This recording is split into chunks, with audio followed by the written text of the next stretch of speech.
Hi sir, ask ko po, pinsan ko na hired this February 2025.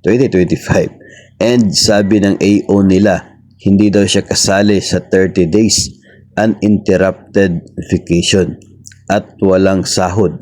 Totoo po ba yan? Thank you. So, ito po no. Kahit po bago lang sa DepEd, kahit po March or April ka na hire, entitled pa rin sa uninterrupted vacation na sinasabi po ng DepEd, yung aabot po ng 30 days dahil ikaw naman po ay teacher. Maliban lamang kung ikaw ay isang non-teaching personnel, talagang hindi ka included sa uninterrupted vacation na yan. Wala naman pong gagawin sa paaralan kapag walang DepEd activities. So, alangan naman papasok itong newly hired na ito na teacher. So, talagang included po lahat ng mga teachers, classroom teachers, sa uninterrupted vacation na tinutukoy po ng Department of Education.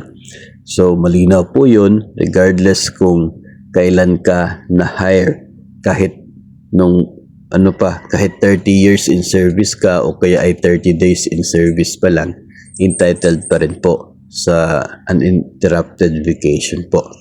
Now, doon po sa issue na tanong tungkol po sa sahod, ay kung February yung pagkaka-hire, ay malaki na naman po yung chance na wala ka pang sahod sa ito pong while on vacation.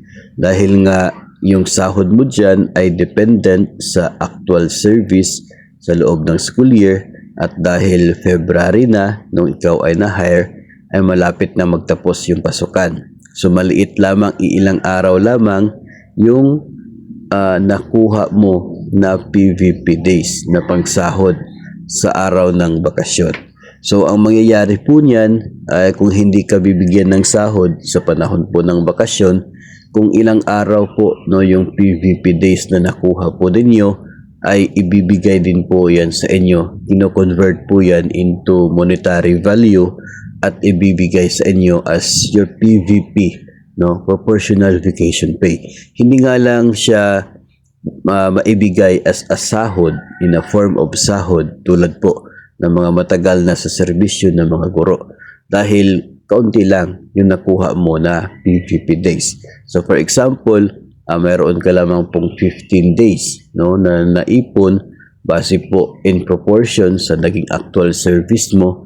So kung magkano po yung monetary value ng 15 days na yan, ibibigay po yan sa inyo in a separate payroll, separate process po na gagawin ng inyo pong division. So makukuha pa rin po ninyo, pero yun nga, ang sabi po natin ay hindi po in a form of a sahod tulad po ng mga matagal na sa service.